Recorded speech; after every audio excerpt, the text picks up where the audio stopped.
And then a friend of mine fell in love with playing guitar, and she got my dad to make her a guitar. Like her mum paid my dad to make her a guitar, and I was jealous. I was like, hang on. Planet Guitar would like to welcome today, is delighted to welcome Mia Dyson. Thank you so much. Great to be with you. Mia, your latest album, Tender Heart, emerged in part from a dramatic experience related to your heart. Could you tell us about that? Yeah, back in 2020, COVID was happening, and I was living in Los Angeles, and there was an earthquake, quite the biggest one that I'd felt, not huge, but it woke me up from a deep sleep, and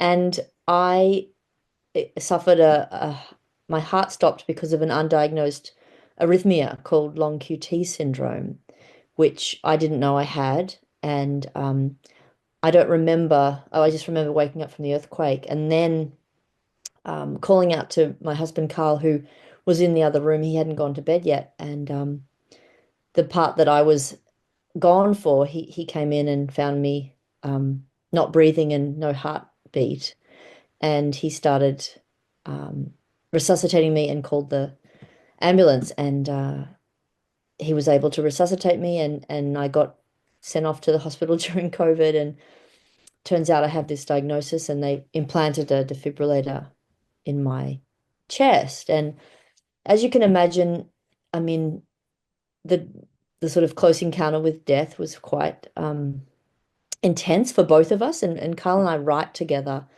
We have been since about 2016, I would say. So all the previous albums I wrote on my own, and then everything after that, we a lot of it we wrote together.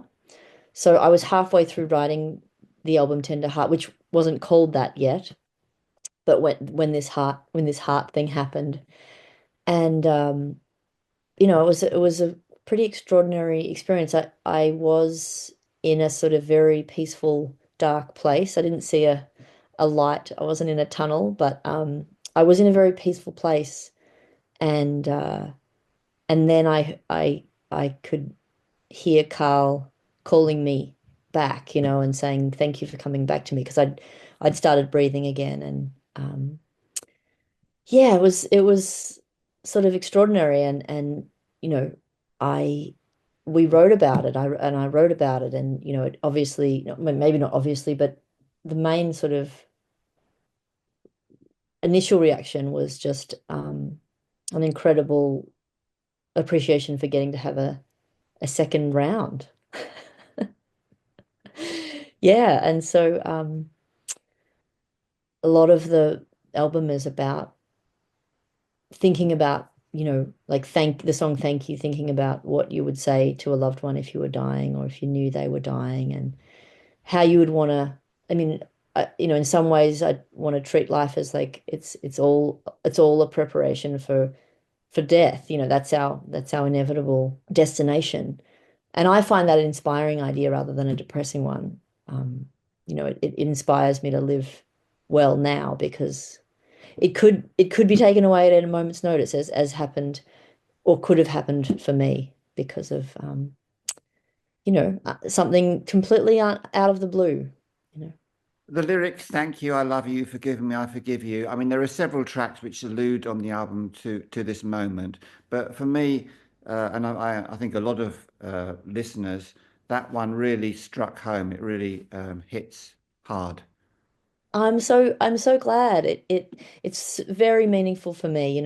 I've been making music for 20 years, and I mean, it's an incredible what life to live, and I've loved creating music, but this record just feels like so much more personal and so much more intimate than anything I've done before, and vulnerable. And there's a willingness in me more than ever to just, you know, speak what feels authentic, rather than couch it in, layers of mystery and intrigue, if that makes sense. Yes, it does. Yeah. I'd like to ask you about a list of common effects of near-death experiences and ask Yeah, and ask if they apply to you, do you think? Increased spirituality. I think so. I mean, I was already very curious and interested in that world, but I went deeper with meditation and did some retreats and um, definitely read a lot more about death and dying and understanding the perspectives of historical and modern figures about, how people have handled and thought about death. Because I mean, I feel like death has got to be a huge part of spirituality. It's like a bedrock. So I would say yes, the short answer. A second common effect is no more fear of death. Definitely fear death less.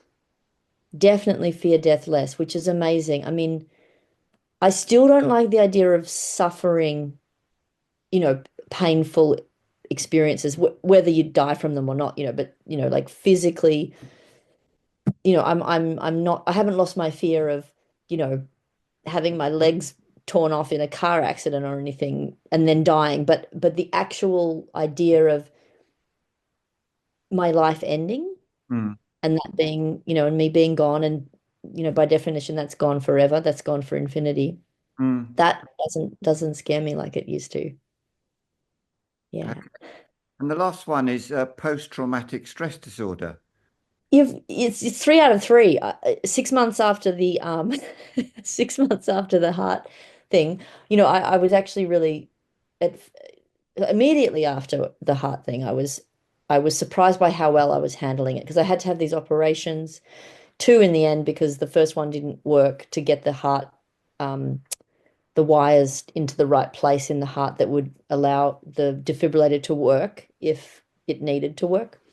So and this was all during COVID, and I was like, wow, I'm handling this pretty well. Like I wasn't freaking out, but 6 months after, and I'd f fully physically recovered. I had this really small bout of vertigo that was benign. You just the crystals in your ear can be misaligned, and you get dizzy, and all you have to do is do this little maneuver that puts them back into place. But I just started getting panic attacks from that experience. And I think it was connected to the fact that vertigo, like it sort of related to the earthquake was what precipitated my near-death experience. The earth moving and feeling unstable and unbalanced Mm, is what, and I think my body, not my mind, but my body went, whoa, this is scary. This is near, we might be in danger here. mm, And so then my mind, or a combination, I just had these, I'd never had a panic attack in my life, but I felt like, this ball of fear was like rising up through my chest and was going to like overtake me and explode my head. I mean, it's ridiculous. It sounds like as if, like logically, I knew that couldn't happen, but in the experience, it was terrifying. I know this may seem like an absurd question, but in terms of your music, do you ever view that moment as a kind of gift? Absolutely. Absolutely. I mean, the the way that it brought me to have a willingness to be more vulnerable and intimate with my songwriting and therefore with, my friends and my family. And I mean, that's why people talk about these, people talk about I wouldn't give back those hard experiences because of what, it not that it always goes this way, but in the best cases, it's like it's brought me more um, peace and more compassion, and I just don't think I could have found that any other way, it's like I had to go through that experience. To go back, I understand you were born in a mud brick home built by your parents. Could you tell us about that? Yes, well, I wasn't born in the house, but yes, when I was born, my parents had my mum and dad together had built this mud brick house, which we no longer own. We moved away from there because my mum got a job in a different part of Victoria. But just, you know, they built it themselves. Like, you know, they were 60s hippies. They just thought they could, you know, they could make bricks out of the clay on the land and have friends over. And my dad's super handy. I mean, he makes guitars. I'm sure you know he makes guitars. And or he's retired now, but you know, he's a master craftsman and he just taught himself how to do all of that. And my mum did all the logistics, you know, while he did all the actual building. And she was pregnant with my sister. And, you know, there's just amazing photos of her, you know, 9 months pregnant in a building site, like using a spinning wheel to make wool. I mean, just total hippies. And so I was born into that. It was just a lovely setting to grow up out in the bush. We call it the bush. Given that your father was a luthier, it seems surprising to me that I believe you waited until you were 16 or 17 before you actually played guitar. 14, Uh, quite late. I agree. It is quite late. And it's true that I didn't really take much notice of these amazing instruments that, you know, it just was like, well, that's what dad does, you know. He brings home these beautiful instruments from the work, I mean, brings home the workshops in the backyard. And I played piano, you know, when I was maybe 5 or 6 and then got totally put off by a really overbearing teacher. And so I think I was sort of a bit like I'd put music aside. And then a friend of mine fell in love with playing guitar and she got my dad to make her a guitar. Like her mum paid my dad to make her a guitar. And I was jealous. I was like, hang on, this is this beautiful powder blue Stratocaster copy, you know. And she was writing songs and playing electric guitar. And I was like, I want to learn how to play guitar, you know. And so it sort of weirdly started as sort of a competitive, jealous friend, but I just fell in love with it. I fell in love with the guitar. And I think mostly, you know, way more than piano too, because all the music that I loved growing up was guitar-based music. And I could learn those songs and I could sit there with my CD player. And that was how I learned to play. It was just like play it like a little section, sing it in my head, and then try and figure out what it was on the guitar. And and you know, and Dad gave me a few. He taught me. He's a big blues fan, and he just taught me like a 12 bar blues was the very first thing he showed me how to do, like a bump, bump, bump, bump, bump, bump, you know. And yeah, I mean, I took a couple of lessons for high school because I did music. I had to pass the, you know, the music exams. But other than that, I just loved learning songs that, you know, just by listening, by ear. So what brand was your first? Was one of your first guitars your dad's guitar that he made? Yeah, so for my 14th birthday, I asked him if he would make me a guitar. And at that time, he was only making, at that up to that point, he'd only ever made copies of other styles of guitar. So it was a Strat copy. I see. It was a tint, a purple blue tint, so you could see the wood grain through it. A beautiful guitar, and I had that guitar until I sort of turned professional, and that's when my dad was making his own designs, which is where the same guitar I've played since I was about 20, for the last 23 years. Yep. You haven't got your first guitar anymore, I understand from what you're saying. I don't. I'd have to ask my dad. I don't even know where it ended up. He would like repurpose things and, you know, repaint things and sell them and stuff. So but I don't actually remember. But, you know, because I was so proud to play his own designs that I love I mean, the Strat copy was beautiful, but the guitar that I've played for the last 20 years has been my buddy. I believe you play lap steel as well. Yes, and again, because he made them, you know, he started making them because he realized that they were really simple to make. And, you know, the electric guitar and the basses that he makes, you know, they're quite complex and they take a many hours to make. Um, and so he thought he'd try his hand at a lap steel, which is much more simple instrument.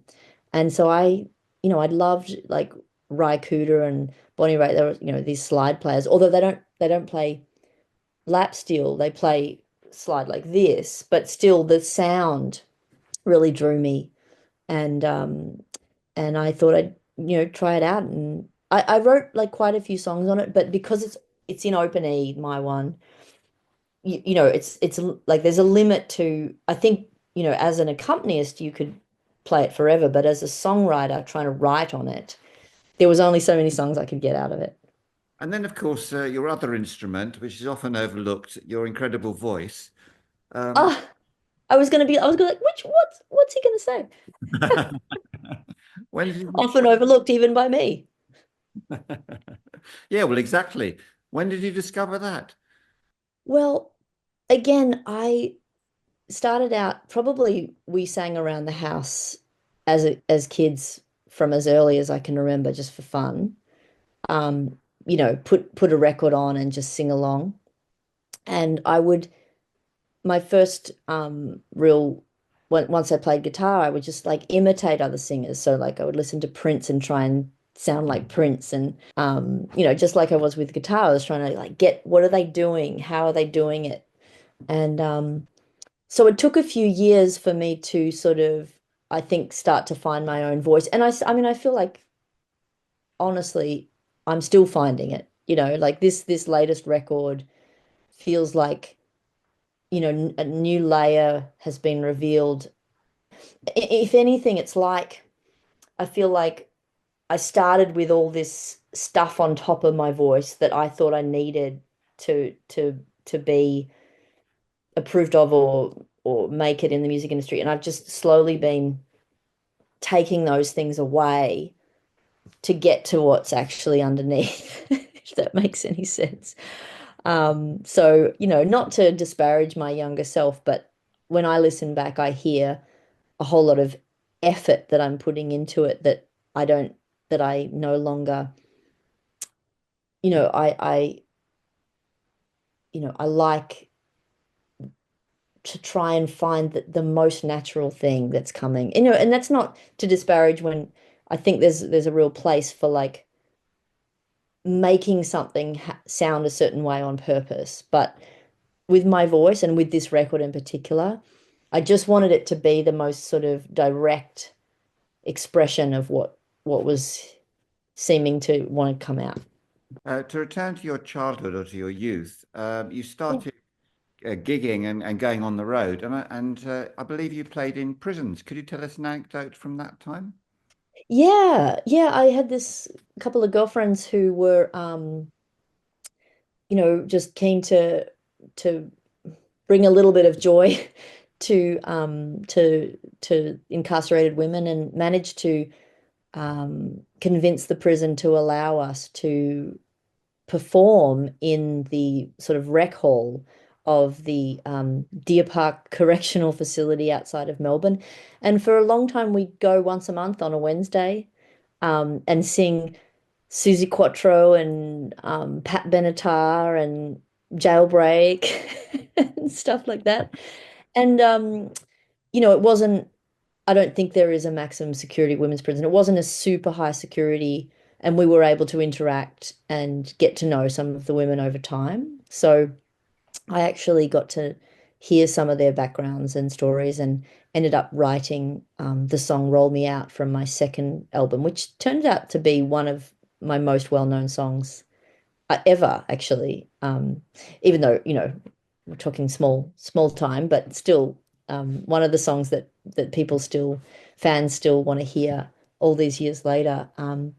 Just that they she fell in love with another woman in the prison. It's sort of a love story combined with, the hardships of her life leading her to where she ended up being there, and having to wait for each other to, one got out before the other, of course, and just, trying to tell their story from the first person perspective. And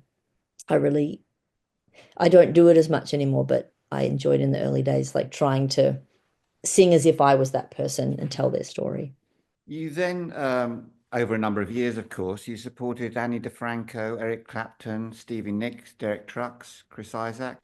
Can I ask, what their agent just call you up, and how does that work? How do you get in contact with these people? Oh, well, I think for most of them, yeah, I had an agent by that time.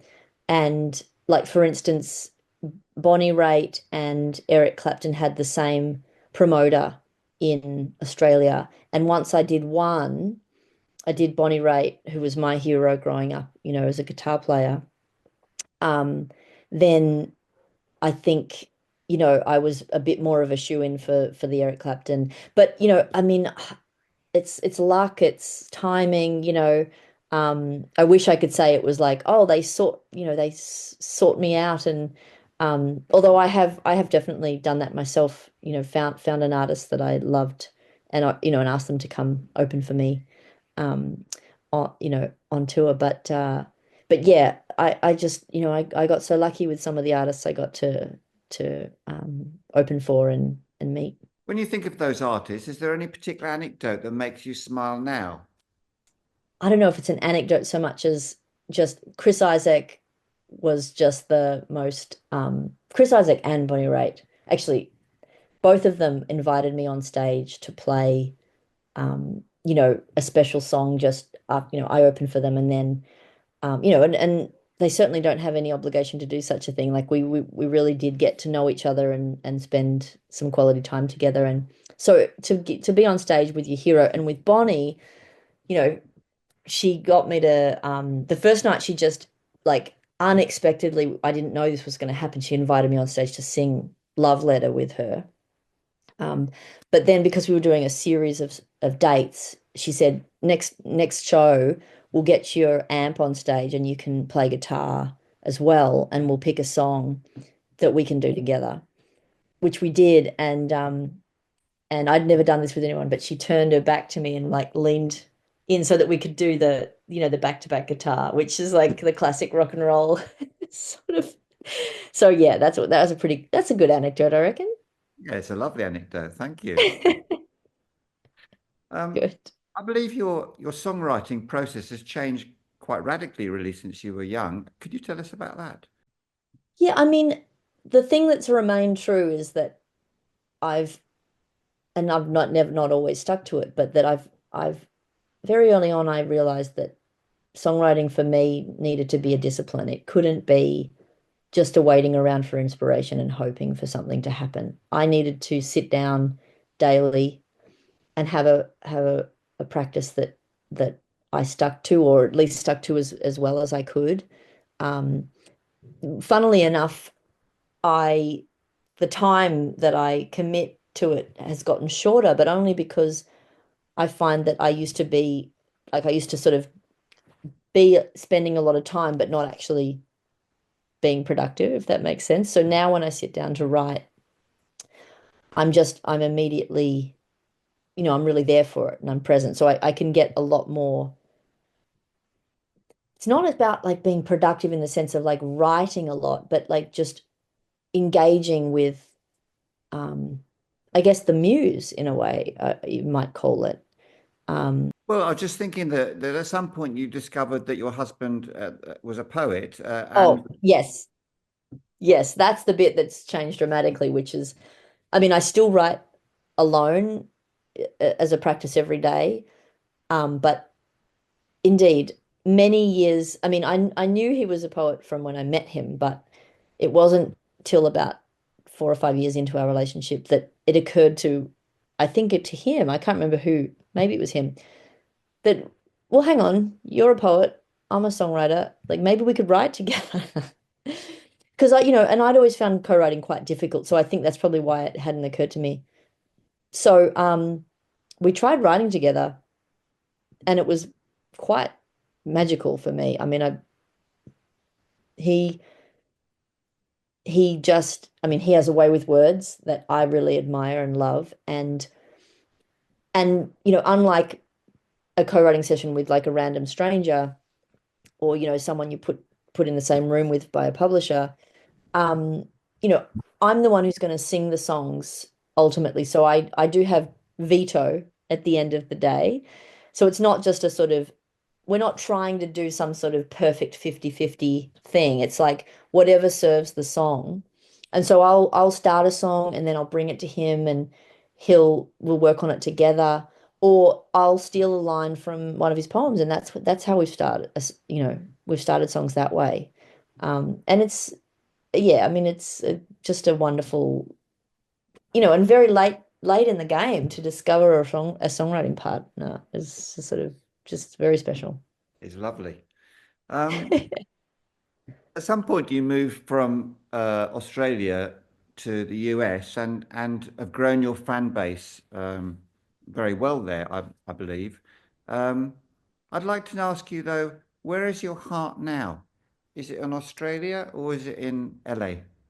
Well, it's unbelievably timely that you would ask me that because after living there for 15 years and loving it, and I continue to love it, I'm moving back to Australia. And this tour I'm on now is the beginning of being back here. And I think, I think my musical heart is in America. I was drawn there because I grew up, for better or worse, I grew up listening to American music. I mean, a little bit of English music, a little bit of Australian music, but that's where where it got its hooks in me was, you know, and I think even the best Australian music coming out of, when I was growing up was deeply influenced by American music. So, I mean, America's kind of the birthplace of, we can say, jazz, blues, gospel, rock and roll, country. I mean, it's folk. Geez, it's like, so it's the Mecca. And then Australia is, maybe my home, my family home, my the landscape, the the natural world here. And I grew up doing a lot of camping and being out in nature with my mum. I was as a big woman of the natural world, and just she showed me, like, that's where I guess that's another part of it, is I've been living in LA and in a big city, but my heart is also really in the country, out where the natural world is. So I'm back. Right. Well, we started off by talking about your heart, and appropriately, I think we've finished with it. Um, Love it. Love yeah. it. Well, thank you so much for spending your time with us today, Mia. Um, You're so welcome, Paul. Best of luck with the growing promotion of your new album and your future. Thank you so much, and all my best to you. Take care. I've really enjoyed talking with you. Thank you. Bye bye. All right. Bye.